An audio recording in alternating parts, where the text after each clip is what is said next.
a bishop must be consecrated. The word consecrated is from the word osios, which you find out in Titus 1 verse 8 also. Consecrated, purity from defilement. That's what that means.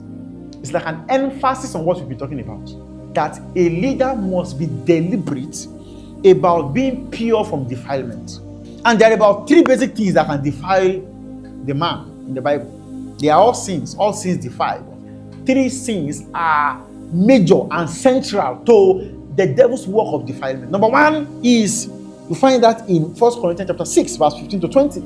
Sexual impurity will defile you. The Bible says every sin a man commits is outside the body, but sexual sins is against the body. If you read, I think 1 Samuel 21 verse 4, when David and his men were, running away from Saul, and they had to eat something at the temple, and then the high priest said, "Oh, there is nothing to eat except the holy bread." And he said, "At least if your men have not touched women, then they can eat the showbread." So it's a minimum required for purity, for consecration. Because if you're a leader, you must be consecrated to God. Your physical body must be consecrated to God, not just your spirit and your soul.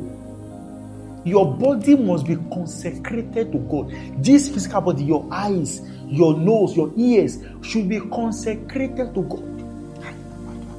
And one thing that will make your physical body unfit for use, make your physical body defiled and stained, is sexual sins. Every category of sexual sins to defile your body. Number 2 is the tongue. Wrong use of the tongue will defile your body too. Because you see, the Bible calls the tongue a terrible asshole, a terrible enemy that sets on fire the course of nature. The Bible calls it an unruly evil. Jesus said, when you use your tongue to call somebody a fool, you are guilty of murder. So if you look at the Proverbs chapter 6, I think verse 16 and 17, when the Bible talked about the 6 things the Lord ate and 7 is an abomination unto him. You see, one of it is a hand that shed innocent blood. And the Bible showed us that the tongue is like a tool that shed innocent blood. Because the tongue has a way to change the course of nature. It can change people. It can translate people to something else. There are people who are living today because of the words. They are living low in life today because of the word somebody said today. There are people carrying baggages in their life because of the word somebody said today. You are good for nothing. And that word haunted the guy for 10 years. And you took away valuable things from his life, valuable expert from his life because of the words you said. That's why Jesus told us that the tongue defiles. We read that, James chapter 3, verse 6. So, and the tongue is a fire, a world of iniquity. So is the tongue among our members, that it defileth the whole body. And it sets on fire the course of nature, and it is set on fire by hell. You see that? It defiles the body. People you don't know this. Just the way fornication defiles your body. When you say evil things from your mouth to people, when you use your tongue to say evil things, to say bad things, when your words are not seasoned with salt, as a leader, you must learn to speak words that are seasoned with salt. You can't be guilty of abusing, insulting, degrading people with your tongue. You have to measure your words. Measure it. Weigh your words, because your words will defile you. Jesus said in Matthew chapter 15, verse 11 and 18, of course. He said, it is what goes into your mouth does not defile you, as much as what comes out of your mouth. It defiles the man. So know that today. If you will be a proper tool in the hand of God, you must learn to use your tongue, not to destroy others, but to edify them. Otherwise, when those things come out of your mouth, you are as good as a murderer, and you are already carrying innocent blood in your hands. You have unleashed wasted years. They've talked to people and then they've gone to die.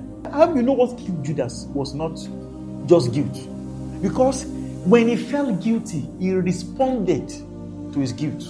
His response to his guilt was restitution. So Judas, read your Bible, Judas went to the Pharisees and the scribes and went to them. That was his response. His response was restitution. I am guilty of shedding an innocent blood.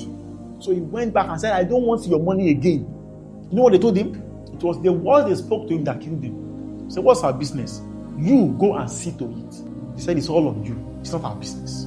Haba! I thought we are in this together. If they had welcomed him, embraced him, calm down. No big deal. It's not new. If they had embraced him, probably he would not die. Who knows? Maybe later he will find Jesus. He will be saved. But you see, they planned the death of Jesus together. But when it was time when guilt came for him, they didn't feel any guilt. They were still happy. But when guilt came to one of them who they planned it together, they said, you see to it, not our business. They used him and dumped him with their words. And then that word was what led him to hang himself. His response to guilt was for restitution. But then those who he came to make amends with, they said it's all on you. Their words said to him, you go and see to it, it's not our business. So, be careful. Ensure you don't use your words to destroy others, to bring down others as a leader. Your words count more in the lives of people. Be careful what you say.